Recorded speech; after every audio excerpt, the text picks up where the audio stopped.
It's hard to come to terms with a violent nature. Or get your hands on somebody, huh? Maybe a little bit scared. Scared about what that means. Retribution is the closest any of us will ever get to justice. Welcome back, everyone. It's Charlie. Marvel's released a couple new Daredevil trailers for the next couple episodes, so we'll break it all down. There's a bunch of stuff going on here, and I know there's still a bunch of questions about some of the big twists of the first couple episodes, particularly the Foggy twist. Everybody examining all that footage and evidence with a microscope, looking for ways to explain how Foggy could still be alive secretly. If you're brand new to the channel, I'm doing videos for all the episodes. Be sure to subscribe to get everything. Heading into episode 3, the biggest thing is the way they ended episode 2 with Matt straight up killing those dirty cops with the Punisher tattoos. Obviously a big part of the Punisher's arc this season. There's so many teasers to that. It's a big part of the White Tiger storyline with him being in prison, framed for the death of that one Punisher logo cop. Not totally clear what they were doing intimidating that other person, beating him up when White Tiger thought that he was being mugged and tried to save him, leading to all this chaos. Just seems like there's a group of dirty cops inside the police because Kingpin kept talking about some of the police being dirty.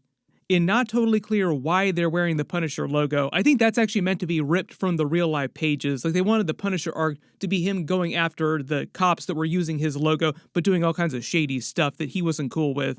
Mostly just straight up killing people, stealing stuff, being the dirtiest cops you could possibly be. There was this real-life phenomenon the last 4 or 5 years, probably more than that, where you saw a lot of real-life police and authorities wearing Punisher logo tattoos, doing a lot of really hardcore stuff that people thought was crossing the line, creating all kinds of moral controversy where it comes to comic book fans, like Marvel, corporate just in general, because just in general, big brands generally don't like people using their logos in that way. Same thing happened with HBO and Game of Thrones in the last couple of elections. Like there were people that were using Game of Thrones theme music for a lot of their political rallies. HBO got really pissed off about it. You notice the logos themselves, like the actual tattoos, are a combination of the Punisher logo with the American flag too. They kind of tease Fisk's tie to the police back during the Echo flashbacks to the 5-year time jump. So he had already gotten out of prison during the 5-year time jump, and it seemed like that was when he was rebuilding his power base in the power vacuum of the 5-year time jump. It was just much easier for him to do that in New York City. Any man can be swayed by a single piece of paper. So when he was analyzing the NYPD's makeup, he explained that some of them were dirty, like these ones that were wearing the Punisher logo tattoo. I don't know if they were loyal to him, to Kingpin, or if they were their own separate faction. But the other half of the cops being loyal to this old commissioner who were viewed as good cops relatively. And in the same way that it seems like Fisk, especially in a lot of this footage, is up to his same old tricks as Kingpin, like he's just being Mayor Kingpin, using Kingpin-type tactics, pretending like he's gone legit. Eventually, he's going to start using the police, leaning on them to go after all the vigilantes more and more, which include the heroes like Spider-Man, person who wears a spider costume running around, people that wear devil horns, talking about Daredevil. He talked about the Punisher specifically during his speech too. And it just sounds like it's going to be easier for him to get this Punisher gang inside the police, like this group of police, to do what he wants them to do as part of this. They'll wind up becoming his attack dogs, like they'll just do whatever he says, like go out and arrest all these people, arrest Matt Murdock, arrest the Punisher, arrest Spider-Man. For those of you asking though, not expecting Spider-Man to show up on the series, because the head of Marvel TV revealed that Sony had the rights to hour-long live-action Spider-Man TV-based stuff. They had the rights to half-hour animation Spider-Man stuff, which is why Marvel Studios can do the animated Spider-Man stuff like during X-Men 97 where they brought back the 90s Spider-Man from that series, but Sony can do the live-action Spider-Man Noir series with him because they have those specific rights for that type of a show. Most of the footage we see of the Punisher seems like it's broken up across a couple different scenes in different actual episodes. Like first he will go to Punisher, asking him to help him get someone that he's not willing to do himself, where Punisher will kind of throw that in his face. Because remember, way back in Season 2, I think a lot of their conversations when it comes to that go back to those scenes on the rooftop in Season 2 where Punisher captured him and tried to confront him with the whole morality of the issue. Like, you're just one bad day away from being me. You're just like me. And really, that's kind of what happened during the rooftop fight where Foggy died and he almost killed Bullseye, even though he tried to. The reason why Bullseye survived that fall, Daredevil wasn't expecting him to, is because he got that metal spine, the cogmium spine, at the end of Daredevil Season 3. I have nothing to say, Your Honor. There are a lot of people that also think that part of his skull got replaced too with that cogmium, which would also help him survive that fall, like just barely survive. But it is a cool Easter egg callback to that Bullseye post-credit scene from Season 3. I'm still working on a completely separate Foggy video, so I'll discuss all that stuff during that, but the head of Marvel TV said that Elton Henson would be back in Season 2. He didn't say how he was bringing him back, like he didn't outright say, oh no, he's still alive, we're just faking his death. He just said that Elton Henson would be back as Foggy in some way in Season 2, along with Karen Page. Karen Page, though, will be back at the end of this season as Season 1, but they didn't say exactly what she'll be doing, but obviously she's still alive and well right now. Here's where it gets a little weird, though. There's a brand new shot of Dex, Bullseye, in front of this broken doorway with the glass here that's been shattered. Maybe this is a flashback, because it seems like he's going to prison right away. Like there's footage of him literally being carted into prison for his consecutive life sentences. There are a number of ways to explain how they show him out of prison, and most of those involve flashbacks of some kind. So this might just be a scene leading up to the events of him killing Foggy and trying to kill Karen. Then there's a bunch of scenes from Muse that I'm assuming are from a couple different episodes throughout the season. There's a couple different scenes where you see him carting bodies down the tracks here to his lair, where you see all this crazy artwork, which is also based on comic book Muse. He's meant to be a deranged artist who is pursuing justice, but in his own eyes, vigilante justice is way, way more hardcore than even something the Punisher would consider legit. Basically killing all kinds of corrupt cops, judges, politicians, but using them to create these really gruesome murals, like literally turning their bodies into murals. One of the big differences, though, in the comics, he does have special powers that help block Daredevil's radar sense his abilities, so it's really hard for Daredevil to fight him. I don't know that they're doing that with his special powers on the actual show. In one of the other big changes they're making from the comic book Muse storyline is that a lot of his victims were the Inhuman characters around New York City, and we're not really doing Inhumans during Daredevil Born Again. What mouth?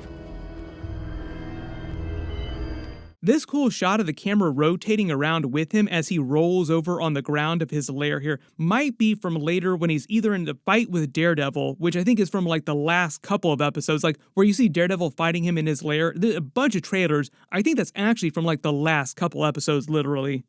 We get the scene of Punisher talking about wanting to get his hands on somebody. That's the reason why he goes to find Punisher, because he needs Frank's help in actually getting his hands on somebody that he feels like he can't do himself because he hasn't put the costume back on yet. A lot of people wondering when that's going to happen, like how many episodes before he puts the costume back on. My assumption it'll probably be at least episode 4. I think the bank heist will happen before that because he puts the red mask on in the middle of daylight and has to shift into Daredevil mode. So it's a little bit like him being reborn, so to speak, as this newer version of Daredevil, kind of playing with the title of the actual series itself, Daredevil Born Again. Like he's reborn and eventually will put the costume back on.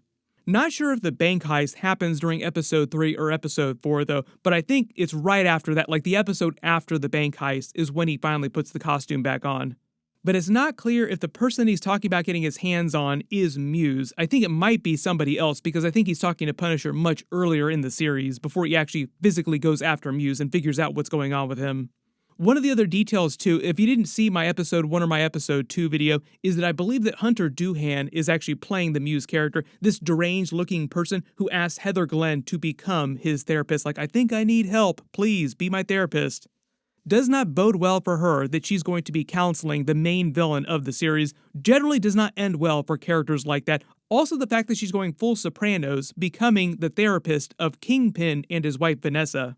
You can let me know who you think the bigger threat to her is in that situation. Like, is it Muse because he is the main villain of the series, or is Kingpin a bigger threat to her? Like, will he eventually lead to her death, or will it be something that Vanessa does that winds up causing her death? It's always possible they surprise us and she winds up walking out of season 1 being just fine. But I think long term, people are just expecting Matt to eventually go back to Karen Page, like she is meant to be his best girl, next to someone like Elektra. Also, Elektra, supposed to be coming back at some point too. Didn't say if it's going to be season 2 or season 3, but the way that the head of Marvel TV talked, he talked about Elektra in the context of season 3, so I'm thinking Elektra by season 3 now. There's a brand new scene of him using his weapons on his billy club when he's not in costume. That might be from the next couple of episodes before he starts to put the costume back on. There's another scene too where you see him twirling it on the rooftops, but he's not in costume either. That's also probably from the next 1 or 2 episodes too, where it's slowly shifting back into Daredevil mode. Don't do it. No, don't do this. Don't do this. You don't want to do this. I would argue he kind of already did that when he was killing the cops here, like, please don't do this, I beg you, and then boom, snaps right back into Daredevil mode. Hasn't lost a step in the last year. More scenes of that bank heist, not clear where this is happening or what's going on around this, but it just seems like where he encounters Kamala Khan's father, and he just happens to be working at the bank that he goes to, where he helps stop the mugging. Love the way they end that too, where he tells him that he's just a really good lawyer. The way they talked about it though, Miss Marvel herself isn't meant to actually cameo, but I think part of the idea is there'll be some slight reference to her like, I've met power people before, my daughter has powers. There's a new scene of what looks like Kingpin walking down these steps here. Love the way they light this. Not clear what he's doing, just randomly walking down these steps. Probably getting ready to beat the crap out of somebody.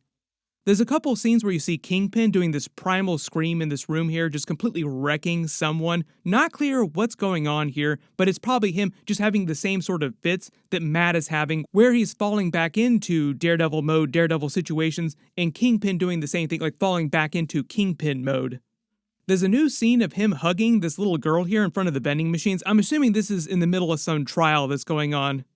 There's a scene of him dropping through the skylight, attacking these cops here. I think this is the Punisher gang inside the police with the Punisher logo tattoo, and he's with Frank going after them. But because we're only on episode 3, you have to remember it's a 9-episode season and how they pace this stuff out, which is why you don't see him go back into the Daredevil costume right away, and why we don't see Punisher right away, but they keep mentioning him over and over and over again because we're going to see him in the next couple episodes. New drinking game, drink every time that someone on the show references punish, punishing, or punishment. You will probably not make it halfway through episode 1. If there's any other brand new Easter eggs or references that you spotted in this new trailer footage that I didn't talk about in the video, just write it below in the comments. And my full episode 3 video will post Wednesday after they release the new episode. The other big reminder is that we have Invincible versus Conquest next week, and it's going to be Jeffrey Dean Morgan, meaning that it's a Glenn versus Negan rematch after all these years. Still working on that brand new Foggy video that'll probably post in the next couple of days, so make sure to enable alerts for that so you don't miss anything. We also just got a brand new Thunderbolts trailer with a much better look at Sentry and the other characters, some other big scenes. Click here for that, and click here for my full Daredevil Episode 1, Episode 2 video. Thank you so much for watching, and I'll see you guys in the next one.